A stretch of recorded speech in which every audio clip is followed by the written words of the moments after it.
dalam hubungan bergereja kita, saudara-saudara, kadang-kadang kita tidak lagi berusaha untuk pekabaran Injil ini makin meluas kepada orang-orang yang mungkin belum mengenal Tuhan Yesus, tapi kita lagi berusaha untuk saling menghakimi satu dengan yang lain di dalam gereja.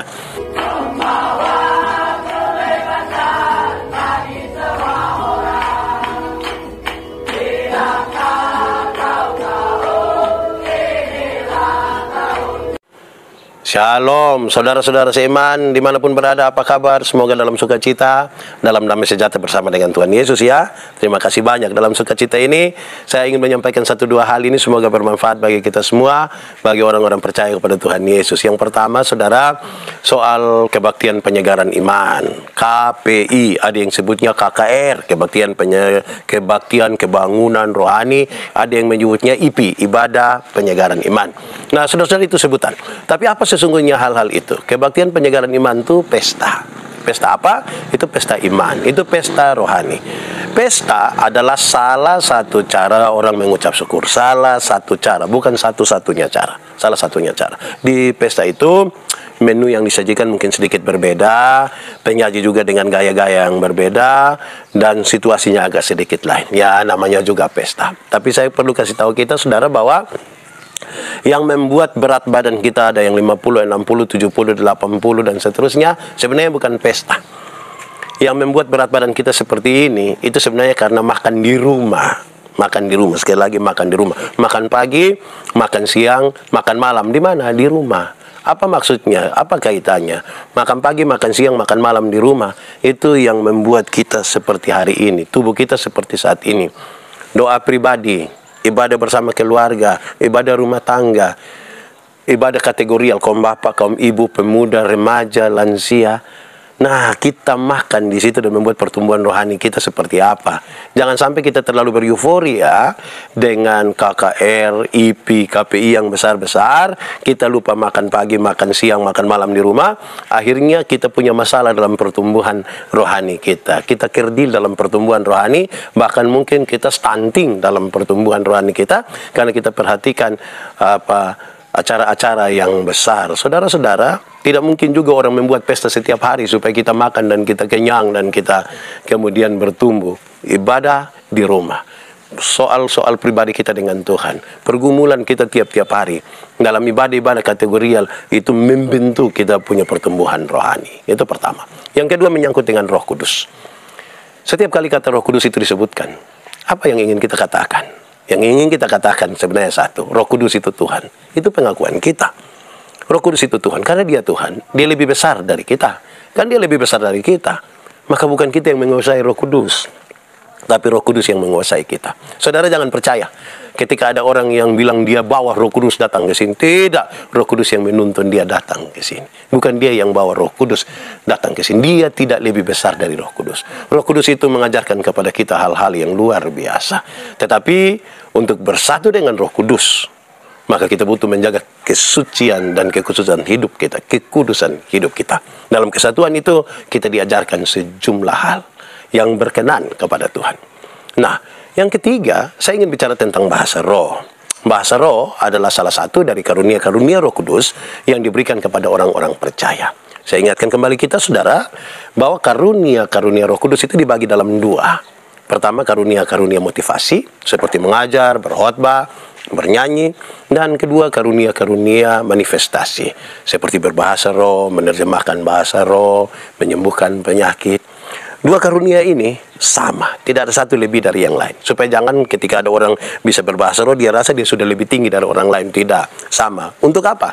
Untuk saling melengkapi dan membangun jemaat. Memberi pertumbuhan kepada jemaat. Bukan untuk saling menjatuhkan, bukan untuk saling meniadakan satu dengan yang lain. Catatan-catatan yang menarik tentang bahasa roh adalah satu, bahasa roh itu tidak diajarkan. Bahasa roh tidak bisa diajarkan. Bahasa roh itu bukan karena fasilitas. Bukan karena diajarkan. Jadi kalau ada orang datang mau ajar kepada saudara bahasa roh, jangan percaya. Roh Kudus itu, bahasa roh itu tidak bisa diajarkan. Bahasa roh itu bukan karena kita fasilita, kan kita melatih dia berulang-ulang terus-menerus.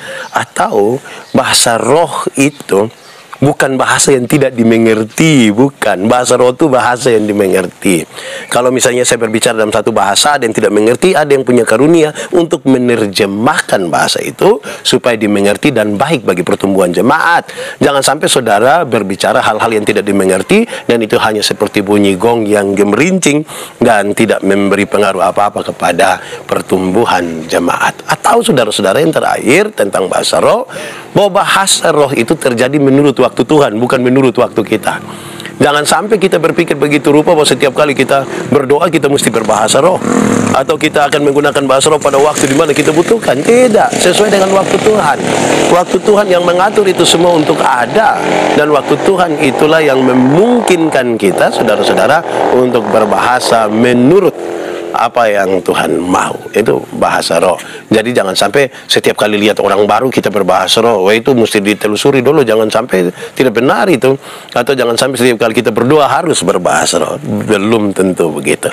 Dia menurut waktu Tuhan. Jadi itu semua ada, Tuhan mungkinkan itu, tetapi menurut waktu dan menurut cara Tuhan.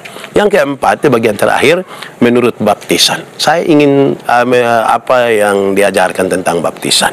Saudara-saudara, baptisan itu sebenarnya sesuatu yang baik. Dalam gereja itu adalah sebuah sakramen. Ini sesuatu yang penting bagi kita, tapi kita mesti ingat dan mesti sedikit berhati-hati. Apa yang perlu diingat dan apa yang perlu kita pahami supaya kita berhati-hati? Pertama, dalam kaitan dengan keselamatan, bahwa keselamatan terjadi bukan karena baptisan. Kita tidak diselamatkan karena dibaptis, tapi kita diselamatkan oleh karena kasih karunia, pemberian dari Tuhan. Kasih karunia itu pemberian cuma-cuma. Ketika manusia berdosa, saudara-saudara, bukan karena inisiatif manusia, tetapi Tuhan yang berinisiatif untuk datang kepada manusia. Bahkan dia mau rela berkorban, mati bagi manusia. Oleh karena kasih karunia itu kita diselamatkan. Sebab oleh kasih karunia kamu diselamatkan oleh iman. Itu bukan hasil jeripayamu, itu bukan hasil usahamu, itu pemberian Tuhan Allah ya, supaya jangan ada orang menyombongkan dirinya. Itu perlu diingat baik-baik, supaya jangan ada orang kemudian mengatakan karena dia dibaptis maka dia diselamatkan. Oh, berarti kalau dia menahan diri tidak mau dibaptis sama dengan Tuhan tidak bisa bekerja menembus batas-batas itu. Itu menjadi penting bagi saya dan saudara. Karena itu saudara-saudara, dalam gereja kami di Gemit, baptisan karena tidak menyelamatkan, maka tata cara baptisan pun itu sesungguhnya bukan sesuatu yang begitu penting. Kenapa? Saya ingin sampaikan kepada kita bahwa di Gemit itu kita menggunakan tata cara baptisan percik. Kalau kita membaca Alkitab, Injil Matius pasal 3 ayat 11, ketika Yohanes mengatakan, aku membaptis kamu dengan air sebagai tanda pertobatan, tetapi dia yang kemudian daripadaku lebih berkuasa daripadaku akan membaptis kamu dengan roh dan api. Itu sebuah pernyataan di mana baptisan air itu adalah lambang dari baptisan Roh Kudus. Kita semua yang meyakini bahwa baptisan Roh Kudus itu terjadi pada waktu Pentakosta, pencurahan Roh Kudus. Prinsip yang diambil adalah waktu itu nyala-nyala seperti lidah api, nyala-nyala seperti lidah api, hinggap pada para murid. Hinggap. Murid-murid tidak sementara tenggelam atau berenang di dalam lautan api yang menyala-nyala, tapi hinggap dalam prinsip itu, karena apa yang dilambangkan harus sama dengan apa yang melambangkannya. Pak Manobe, Pak Yandi adalah anak dari Pak Manobe, maka wajahnya, dia punya muka harus sama dengan muka Pak Manobe. Jangan sampai yang dilambangkan itu beda dengan yang melambangkannya. Karena hinggap itu, maka gereja tanpa mempersoalkan tata cara baptisan orang lain, maka kita pakai prinsip itu, menghingapkan apa seperti apa yang tertulis di dalam Kisah Para Rasul pasal 2 itu, dihinggapkan. Disinilah manusia dituntun cara berpikirnya yang benar. Kenapa saudara-saudara? Cara berpikir itu kadang-kadang orang bertobat karena dia ingin menahan dirinya dari melakukan 1, 2, 3, 4 hal-hal yang tidak berkenan kepada Tuhan. Padahal tidak. Pertobatan itu dimulai dari pertobatan cara berpikir. Cara berpikir itu membentuk perilaku, perilaku membentuk kebiasaan, kebiasaan membentuk budaya, budaya membentuk karakter. Jadi diharapkan bahwa dia punya cara berpikir itu dituntun oleh Bapa, Putra, dan Roh Kudus. Dalam catatan itu, maka saya ingin sampaikan kepada saudara-saudara supaya kita ingat baik-baik. Saudara tidak perlu untuk baptis ulang. Kecuali kalau saudara mau pakai nama lain. Kecuali kalau saudara ingin menggantikan nama Bapa, Anak, Roh Kudus yang tadinya dipakai ketika baptisan pertama itu. Saudara-saudara, ini penting. Kenapa? Karena beberapa orang sangat emosional untuk rindu sekali dibaptis ulang, mengabaikan nama itu. Seolah-olah dia bekerja mendahului Tuhan. Seolah-olah karena dia sudah memahami dulu baru dia bisa melakukan itu. Saya mengatakan kepada saudara, ketika Yesus bilang, segala kuasa itu ada padanya, dia mau supaya kita pergi, jadikan semua bangsa murid, baptis mereka, dan ajar. Baptis habis, ajarkan mereka. Pak Pendeta, saya ingin sampaikan kepada kita bahwa kata dasar dari baptisan itu bapto, baptiso, artinya menyelamkan. Betul, tidak salah, itu sangat betul.